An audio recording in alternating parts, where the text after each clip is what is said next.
Hello, everyone, and welcome to episode 282 of Kouryer Podcast. Our today's guest is Mr. Jort van Welbergen. He's a senior concept designer based in Utrecht, Netherlands. And of course, before we go into the conversation, in the captions of this episode, you can find the ID to his Instagram account, the links to his YouTube channel, and our station profile as well, so you can see more of his works, in more details. And I highly recommend checking the YouTube one specifically because there's like a playlist of GDC, lectures, which I highly recommend everyone to go watch them if you're interested. There's some really interesting talks there. And well. So, how are we doing today? Yeah, all good. How are you? I'm fine. By the way, I really like your background. Is this like an office space? Like, what are those inks for? Actually, there's so many colors, I think. Oh yeah, no, this is my just my office space, and one of my main hobbies for the past 10 years has been, or actually 20 years by now. Man, I'm getting old. It's Warhammer, like painting miniatures and stuff. So it is my little paint station.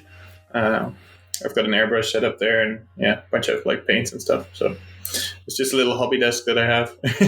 You cannot see the work desk because it's the camera's pointed that way. But yeah. And then there's going to be some people who are going to really enjoy this episode then, because I have a lot of Warhammer 40k fans. In both the artists I had before and also I think the fans. And all right, so let's start off with the actual, initial question I ask everyone usually, which is give us a little introduction on how you got into the worlds of visual arts and design. Basically, tell us your origin story of, what led you to choose a path of art in your life, basically. Yeah, sure. So, I was always, as long as I can remember, I was like drawing and painting and sculpting and that sort of thing. My parents really enjoyed doing creative things like sculpture and drawing and painting, not to any professional level, but they just like to be creative. So I was always doing that as a kid, and they really pushed me and my siblings to do so as well.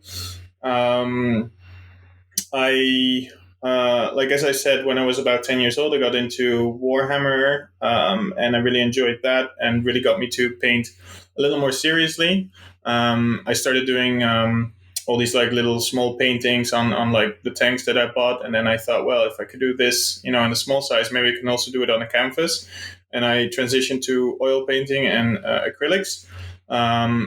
Even then, just as a hobby, but I really enjoyed it, and I managed to get my paintings in a couple musea in the local city that I was living in. So I already had a small bit of success, you might say. Then when I was studying, I wasn't too sure what to go for. At first, I studied to become an English teacher because I really enjoyed teaching. And I do actually to this day teach as well, but I didn't enjoy teaching high schoolers that really didn't want to be taught. I didn't like the policing part of the teaching. So I dropped out of that, and then I didn't really know what to do. And I was like, you know what, I'm just going to do something that I really enjoy, which was art. So I had a look around, see what sort of art I wanted to do. First, I applied to a traditional art school for like a gallery artist because I was, painting only traditional at that point, and thought that might be a good fit. But I really didn't enjoy the sort of, I don't know, like the abstract, floaty teachers that were there. It didn't really fit with what I enjoyed. I like something that's more applied. So instead, I applied to a game art school, which I thought was, obviously I enjoyed video games. So I thought that might be cool. And I applied with a fully traditional portfolio. I didn't know Photoshop at the time, and managed to get in. And then, well, there I got to know like Photoshop and 3D software and that sort of thing, and picked it up pretty quickly. I really enjoyed it, and I really wanted to see what I could do with the tools and how far I could push things. The school that I went to had a very good relationship with the people at Guerrilla Games who made Killzone and Horizon Zero Dawn. And so an opportunity arose for me to do an internship there in my second year or my third year of uni. At first, I didn't get in because, well, I had only been doing digital art for like 2 years, but I pushed through and managed to get that internship in the end, and worked there for like a year on what was then going to be Horizon Zero Dawn, the first Horizon game. I worked at it like right from the start, which was a really good experience. Then they basically taught me like photo bashing and more like advanced 3D techniques and how to combine them into like art. So yeah, I learned a lot there. Then when I graduated, I got a job working for the game Star Citizen, for which I moved to Manchester, and I was there for about 2 years. When I got the job and when I graduated that summer, I met my now wife, and she was living in Rome, so we had like a long distance relationship, and um, well, obviously, long distance was working out, but I just wanted to be with her, so I thought I'd try to do freelance instead. So I quit my job at Star Citizen. I moved with her to Rome and then started freelancing. Um, it was pretty tough to begin with, but managed to make that work as well. Just pushed through and had some great help from the people at Idea Academy in Rome and some other people as well. So that was really great. Then, about after a year of freelancing, I got the opportunity to work in the film industry in London. So, funnily enough, I moved to Rome to be with my wife, but for the film industry work, I had to be in London. So, whenever I had a project there, I would rent like a small room on Airbnb or whatever, and then stay near the studios and work there. Got the opportunity to work on a bunch of films and TV shows, including Game of Thrones, House of Dragon, and I worked on Marvel Eternals, as well as a number of films and shows that nobody's ever heard of. But it was still really good fun to work on that. And yeah, in between, I worked on some other games as well, and afterwards as well. And then COVID hit, and I decided to move back to the Netherlands, and still freelancing there. And yeah, now I've been in the Netherlands again for like 3 years. Yeah, and just having fun and working on some cool projects with cool people. So yeah, that's the long and short of my sort of story. All right, awesome. Speaking of the Star Citizen, like, when will it get released? Because I've heard like 2 years ago that it's going to get released like soon, but I just heard like, bits and pieces of news from it, and I don't really follow it, to be honest. So, considering Yeah. you worked on it, do you have any idea? So the release date of Star Citizen is a is a bit of like a, how do you say that? Not really a running joke, but sort of similar, because when I started to work on it 8 years ago, they said they would release pretty soon. They started working on it in 2014. I joined in 2016, and well, it's 2024. They still haven't released, so that's a thing. But they're definitely working on it, and they were feature complete, I think, last autumn. So I do expect it soon enough, and I do know that what everyone did there is really cool. The people that work there are very, very skilled, but it's definitely a project that's taking quite a bit longer than most other projects. All right. And now, speaking of your art path again, were you originally studying art and design, or were you pursuing another career path? Like, I mean, sure, when you were in, like, in your teenagers, were there any doubts that you still wanted to pursue art, or you just uh, knew from the get-go that, all right, I just want to pursue this and nothing else? Like, maybe your parents or teachers, there was a pressure from society and around you that, oh, pick a safe path, like, pick a safe job that pays well. No, I was very fortunate with that. So my parents, like I said, they were very supportive of anything creative from a very early age, and also they were like, you just go and do whatever job you want to do. Be happy first, and then worry about the money second. I mean, we do I do live in the Netherlands, where even if you're on, well, a low income, you can still make things work, and it's everything is doable, even though it's quite expensive here. It's not the worst, basically. Like, for my parents, that I was happy was most important. So, but I did have doubts myself, because I was actually really good in like physics, chemistry, engineering, all of that stuff. So, and that's also why most of my work is more hard service based, because that's where my interests lie. But then, like, I still wanted to do the art side of it rather than the calculation, math, theoretical side of it. And also wanted to have a little more fun than you would have in a regular design studio for, aerospace or yachts or whatever. Which is why I picked this industry rather than something else. But if at some point in the future, maybe my job doesn't exist anymore, I might still consider jumping industries again, um, to something else that's also, design based and um, little more technical, a little more engineer. Yeah.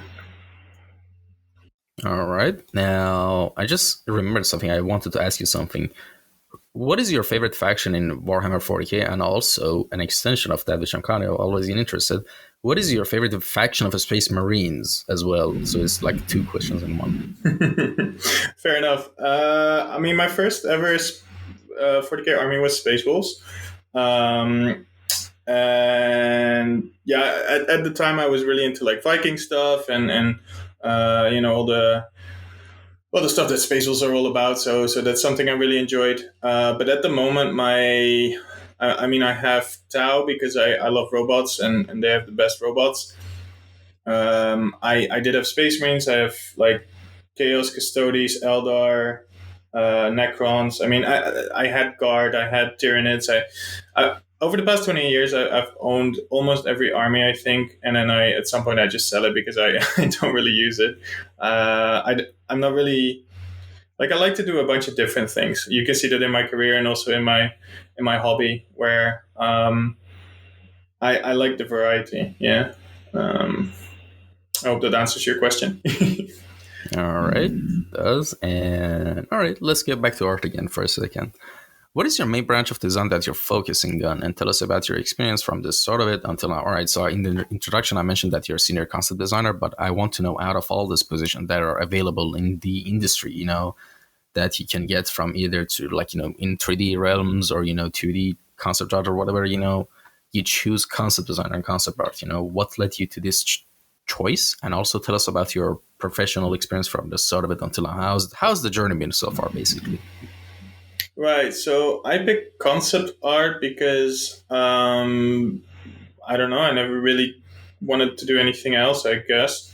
Um, Basically, and I do use a lot of 3D. So the thing is, like, I really like the 3D aspect of it, but I don't like the nitty gritty of the 3D where everything needs to be, perfect and optimized and all of that. I like the more creative side.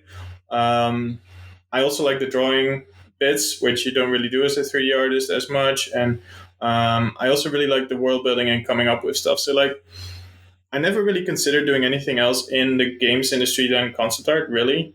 I did try a bunch of things when I was in uni. So, the great thing about the uni that I went to, which was the HKU in Utrecht, they allowed us to try everything from programming to game design to project management to, well, 3D artist and concept art.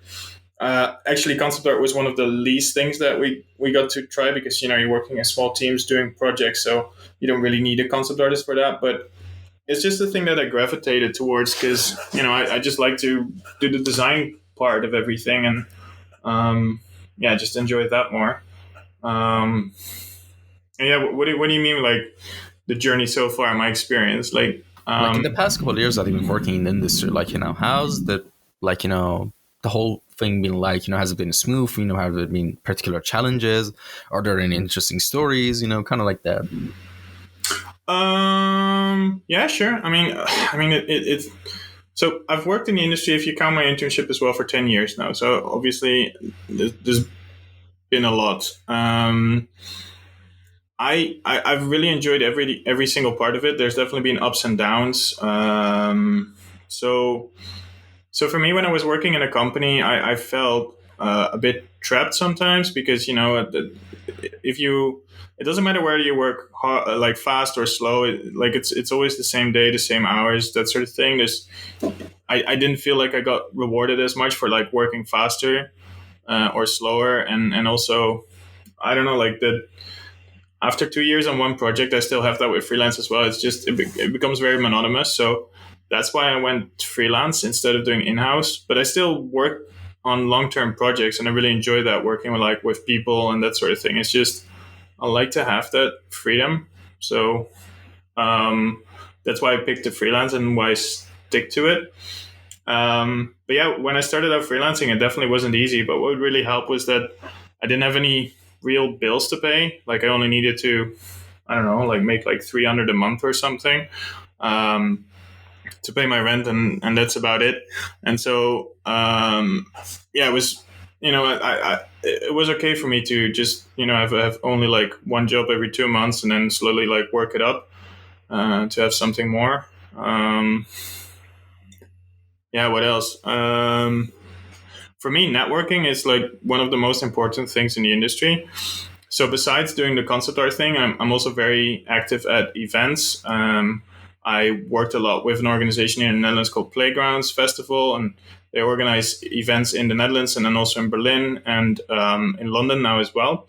And I used to like recommend people to them, and I've also been hosting like the stages, and that's been very, very good to meet people and connect to people, and just hear all the awesome stories from the industry, and that's definitely really helped me um, go through my career a bit faster than I might have done otherwise, because I just learned so much from all of these people that I met, and all the stories that they told me, and really allowed me to make the right choices faster than if I just been sitting in my room all day, I suppose.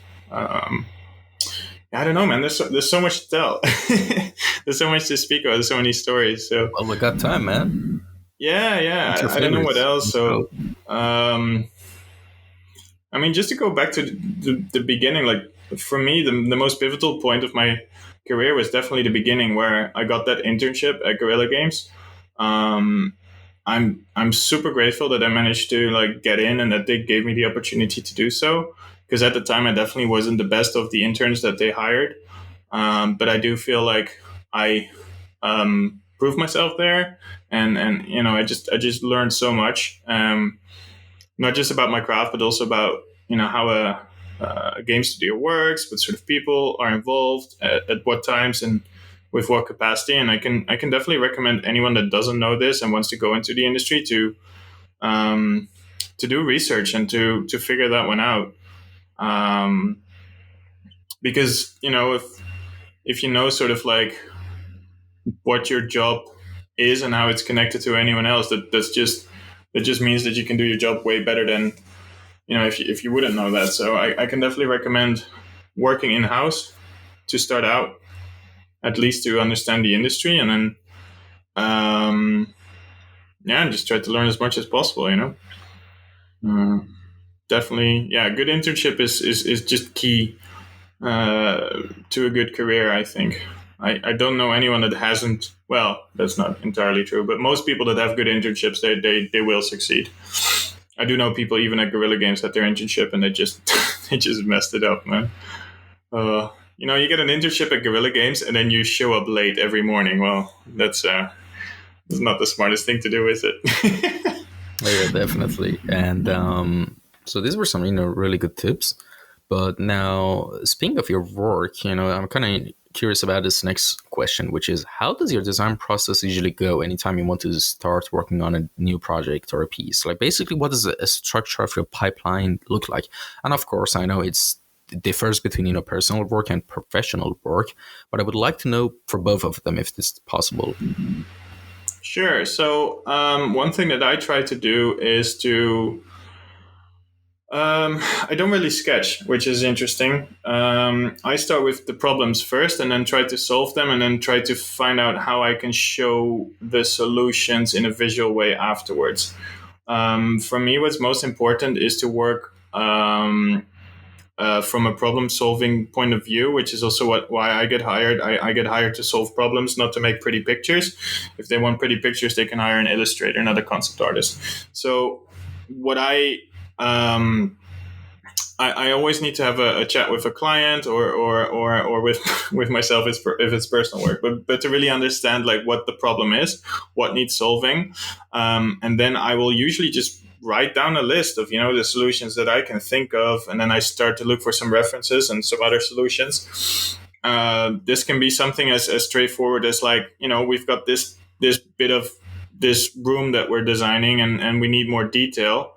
What sort of detail do we need to add? And then instead of going like sketch first, I really try to understand the problem. What sort of detail would fit with the rest of the style of the game or film project, and then what sort of function is missing. And then only afterwards I try to really look at like how to visualize all of that. Because the visual aspect is really nice, and that's the thing that most people see. But ultimately, what I'm getting paid for is solving problems, not to paint pretty pictures. That's actually good mindset to have in the industry. Like, because a lot of people just think when making their portfolio they should have like amazing illustration skills or stuff like that. No, be a problem solver. Like, that's actually amazing, because that removes the whole like kind of like mystique around, ooh, which software should I use. No, it doesn't matter. Just find your problem, like detect your problem first and try to find the solution. Doesn't matter which tool you're using, just problem solve. And I think that's actually a really good way to look at it. Yeah, I mean, I agree. Yeah, definitely. And all right, let's talk about some of your projects that are on your portfolio on ArtStation. And for everyone who's interested, there's a link down below for the ArtStation link, as I mentioned in the beginning of this episode, that you can watch. And oh my god, it's is not really good habit of me to constantly drink energy drinks. Like, I just had a Monster before this episode, not sponsored. And the reason I say that, because I can actually feel my speaking in my brain is a lot more faster. Like, it's more, not faster in the sense of like being faster for the sake of being fast, but it's more fluid. My thoughts, formulate much better. Yeah, like, speaking of that, actually, it's another topic I've been recently asking people. I know we're going on a tangent here, by the way, I'm sorry, but how, right now, what kind of challenge do you have in your day-to-day life that is really ruining the balance of your life? I'm really curious, what do you usually do to keep balance in your life, from work life, health. Right. So that's a funny thing. So I actually became a father 1 month ago, which is very recent. So that's definitely thrown my life out of a balance, and yeah, I'm slowly starting to bring balance back. So I stopped working out. I will start working out again soon, and all of that. For me, what's really important. I have a dog, little dog, and I walk him like 4 times a day. And just these like small little walks, like 15, 20 minutes, really help me to clear my mind and to just think about things. I teach a lot as well, if you weren't aware. And one thing that I always recommend my students is to like really work hard and like focus on something, and then when you get stuck, just to like walk away and go on a little like walk, like 15 minutes around the block, whatever, and then don't think about whatever you're doing, and then usually something will pop into your brain, like the solution you've been looking for, especially when you don't like actively like think about it. And this is just something that I've learned over the years, where you need that bit of like quiet brain space, and then you will usually figure out the solutions to whatever you were looking for. And this can also be like, I'm from the Netherlands, so I like to go on little bike rides as well. Can really highly recommend that if you have that opportunity, or little hikes. That's what I do. That's awesome. And speaking of bikes in Netherlands, I've heard like one of the most common problems living there is just having your bike stolen. Like, it's usually like a common thing for people to have two bikes, one that has been stolen or is broken and it's waiting to be fixed, and the one that the person just bought it like recently. Like, is that actually a real concern? Like, or is it a meme? I don't know. It's not a meme. Lots of bikes get stolen. If you have a good enough chain, then it should be fine. There's two ways to go about this. Either you put your bike somewhere where it's really hard to get stolen, like in a very secure like bike park, or you get a cheap enough bike that you don't care. Because there's a lot of like old secondhand bikes that people don't care to steal. Yeah. How about electric skateboards, like, or those electric scooters? Do people use them? I haven't seen too many actually. Damn, that's interesting. No, most people just use bikes. I mean, the whole country is made for bikes. All the bike lanes everywhere, everything. So it's just easier to do that. Yeah.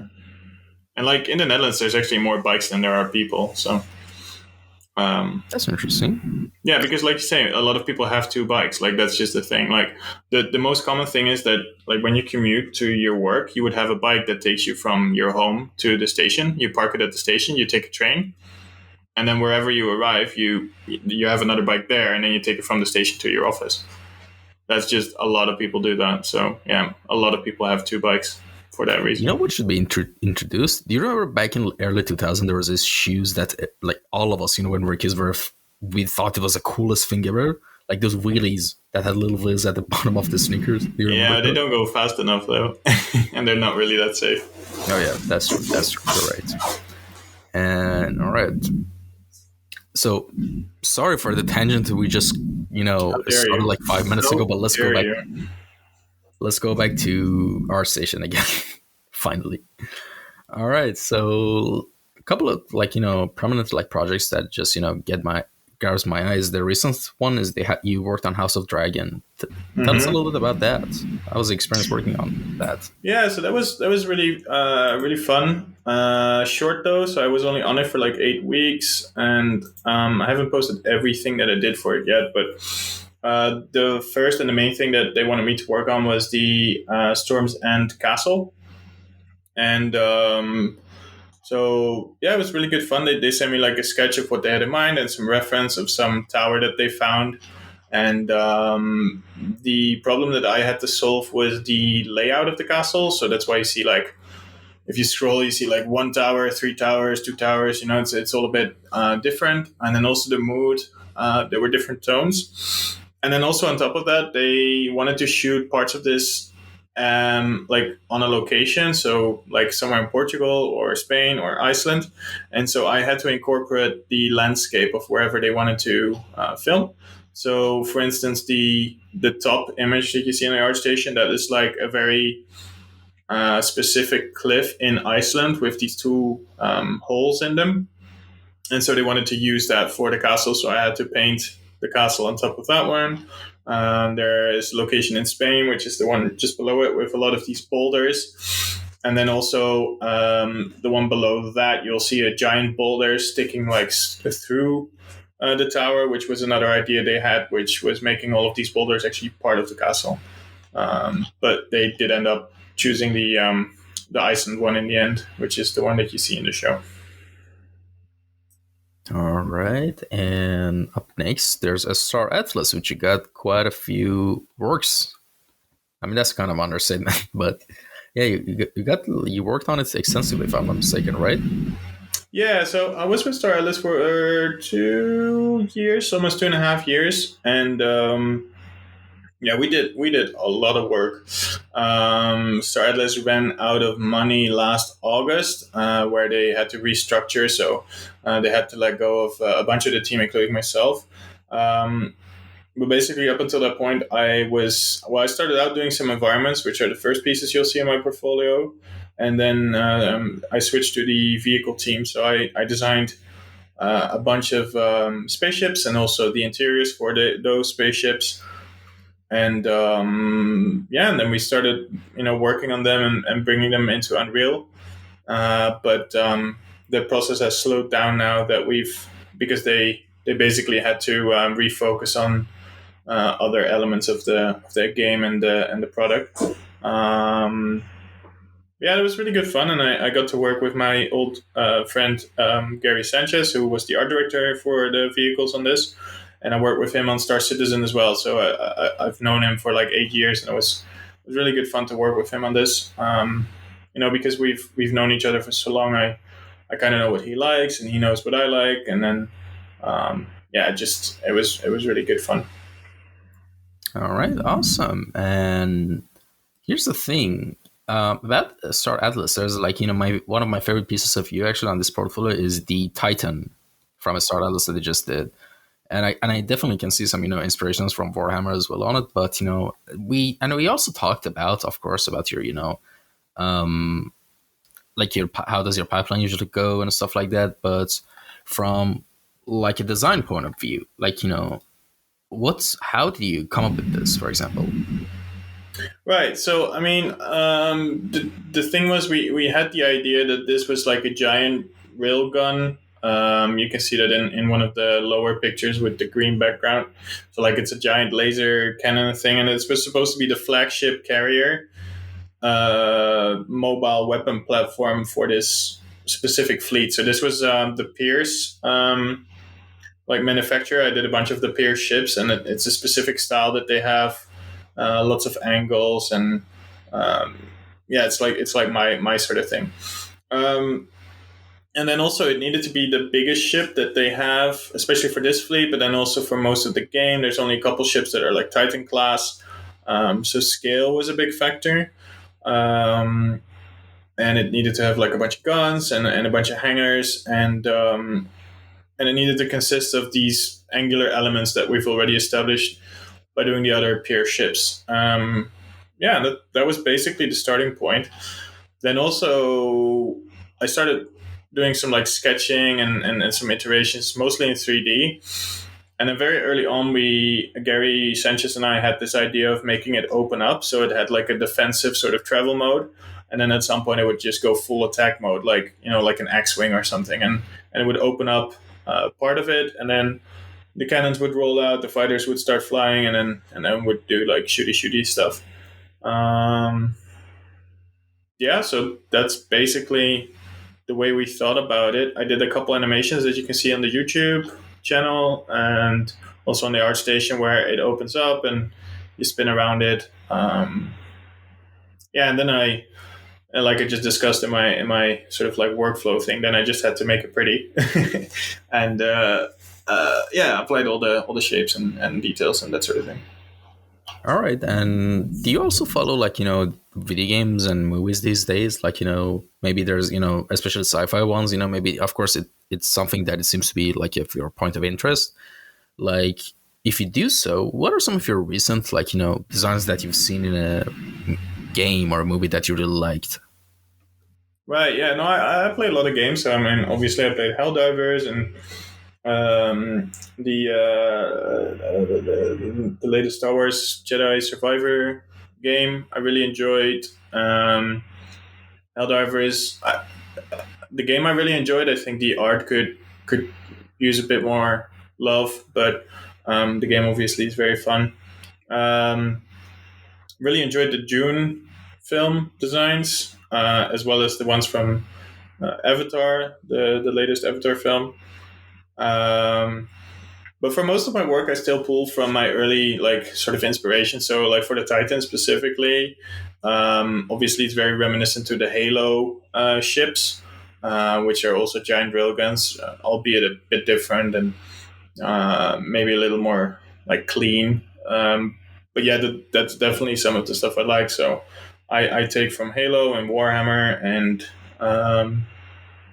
yeah, so some other like inspirations, like you say, like games and stuff, and then yeah, just try to emulate those through the style of the project I'm working on and through my own lens, and then apply it to whatever I'm working on. Yeah. All right. And also, have you checked out the Starfield that came out, last September?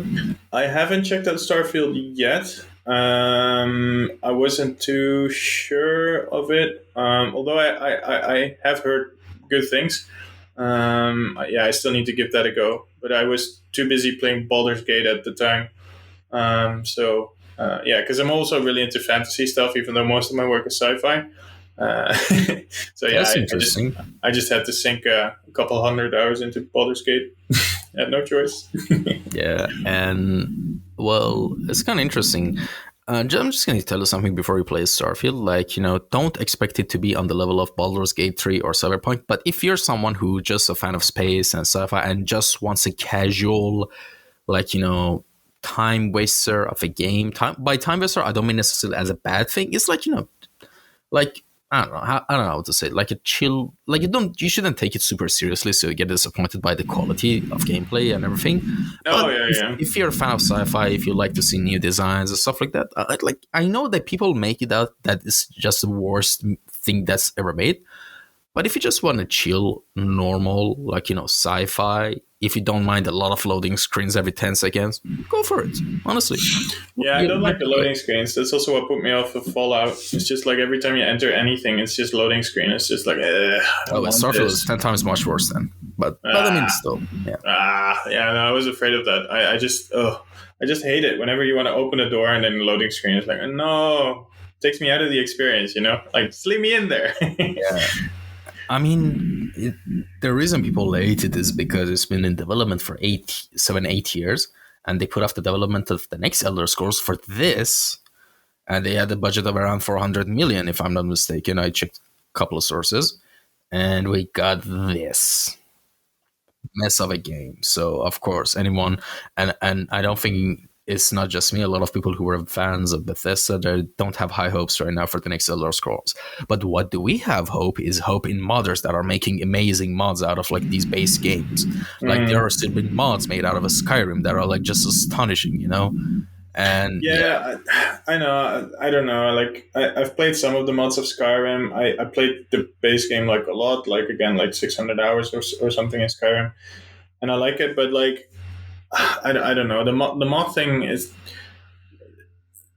it's very rare for me to really enjoy a mod. Like a full makeover mod anyway. Like something that the ones you're talking about. But we'll see. I don't know. It's always so glitchy and dodgy. I don't know. Like mods are always like a pain it's to a install, and it's Bethesda never game, of really course. smooth. And I don't know. But that yeah, for most of the games that's true too. Just just make it good, like yourself. You know, like why do you need modders to fix your games? I don't know. Like they're recently making an amazing Fallout London mod. Have you checked that out? Yeah, I don't think I will, but I'll They've watch a had YouTube video. some really high profile actors to voice act some of the characters. So I'm kind of impressed. Like the quality of like it's literally like the Fallout in London, and it looks amazing actually. And it's based in Fallout 4 engine. Mm. Like not Fallout 4 engine, but just Fallout 4 is just a base platform because I think the engines are all the same. I think, but Yeah, we'll yeah, see. yeah, definitely. You know, I'm kind of looking for that, looking forward to that. And all right, so well, how about Eternals? How was your experience working on Eternals? Yeah, so Eternals was fun. This was my first really like high profile film that I worked on with Marvel, obviously. You know, so um, I was working my ass off basically. Also, they expected us to do at least one image every day, sometimes two images a day. So most of the images that you see from me from Eternals, they were done in like a day, maximum 2 days. And then it's just versions after versions after versions. So that was definitely different from what I'm doing at the moment or what I've done before, where I use a lot of 3D and um, I sort of take my time. All of the Eternals work is most like almost 100% like photo and paint over, and you can definitely see that in like how rough they are. But again, it was mostly about coming up with different ways to visualize the script, and that's mostly it. And that was, yeah, for me it was a really fun experience because they just gave us the script and they were like, well, what should this look like according to you, and then we would have a discussion on how it could be built, how it could be shown, and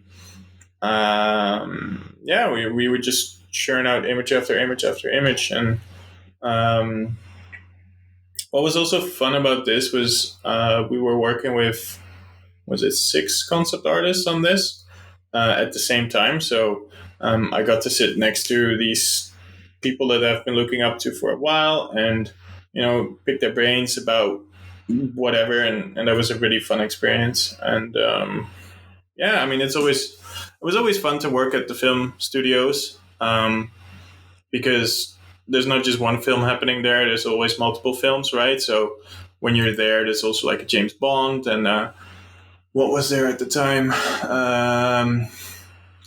Black Widow was being made there, and they were working on a Star Wars thing, and so you were walking like along the studios, and they were just like building all of this stuff, and you could just like go there and like have a look and walk on set and talk to all of these people making awesome things. So yeah, I had a really fun time on Marvel. I do think that the final film, the the script was a bit all over the place in the writing, but that's also because you had so many characters and quite a big story that they all tried to cram into one film.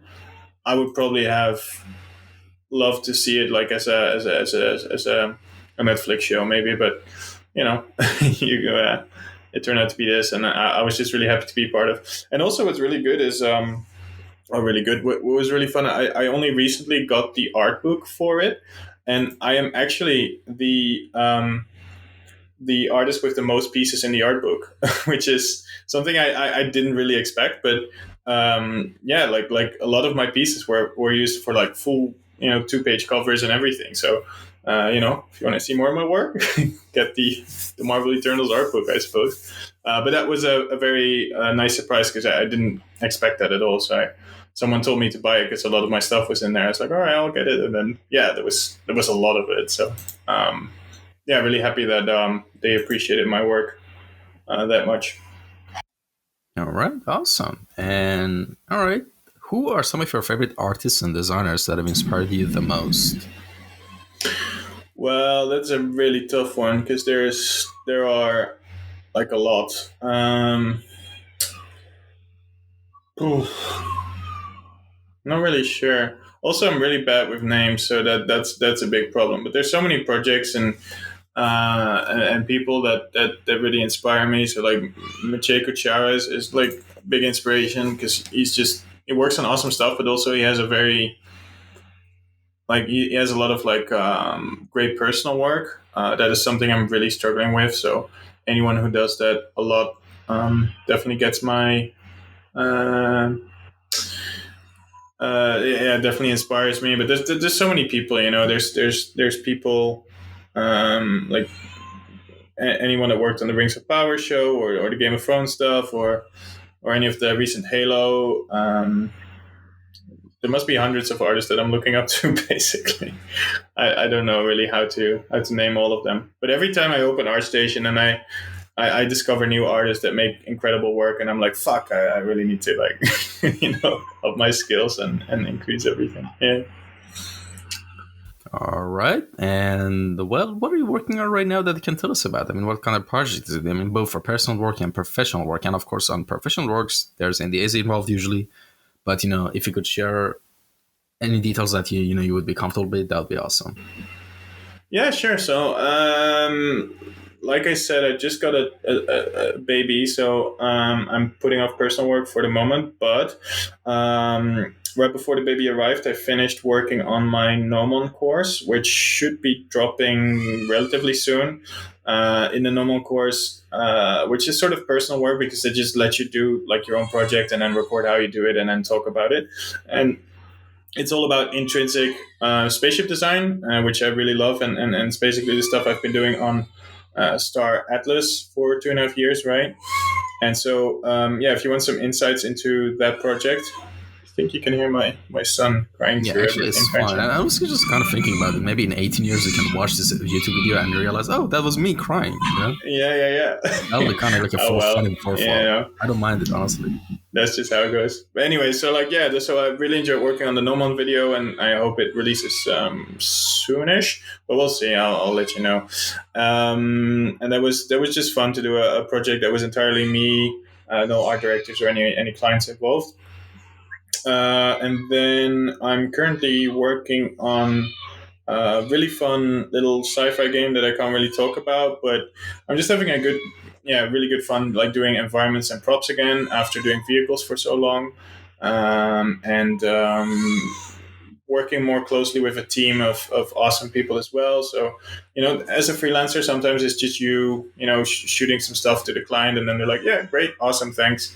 But what I really enjoy more is to really sit down with the 3D artists that develop the concepts that I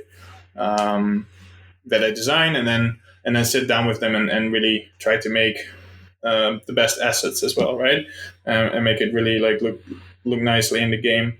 And that's something I get to do on this new project I'm working on. So yeah, that's really fun. Um, yeah. All right.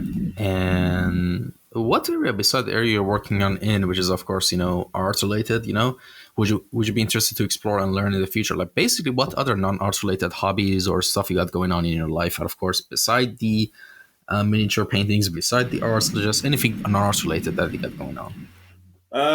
So hobbies that are not art related. So I got into some sports last year, although I got injured because I liked it too much. Which it's called padel. It's like this like weird crossover between tennis and squash and table tennis and a bunch of things. Really enjoyed that.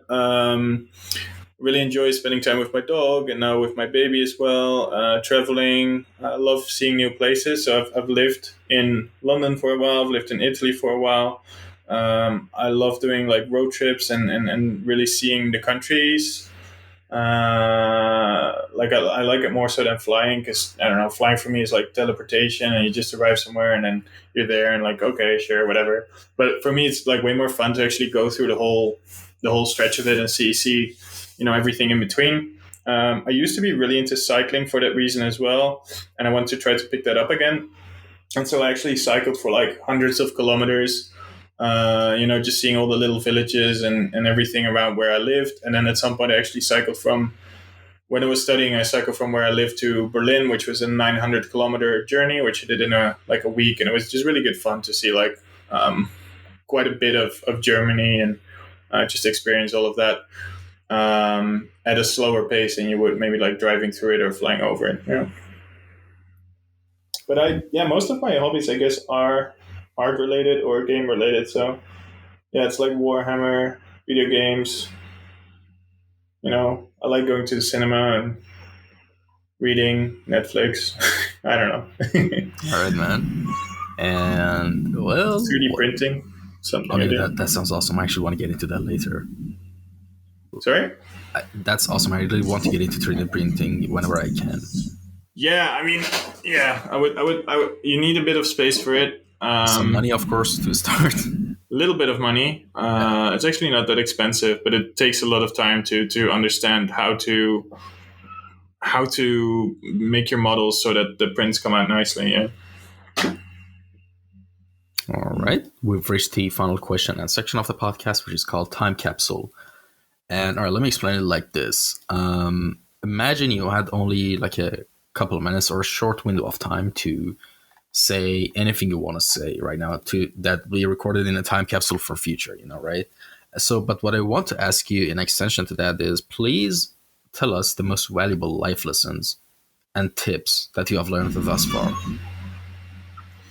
Right. Well, I think the most valuable life lesson that I received was that everyone has their own journey, and we really like to look at other people to try to understand the next steps that we should take. But nobody will ever be able to tell us what steps we should take because we're walking our own path, which is comforting and also scary in the same time. But you cannot like look at someone else and be like, yeah, that's exactly how I'm gonna go about things. That's just not how it works. That was a really good one for me. And then I got that one from Yama Yurabayev, who I really look up to as well. I think he's one of the greatest artists alive right now that I know. And I have the honor of speaking to him occasionally. So, yeah. That's awesome.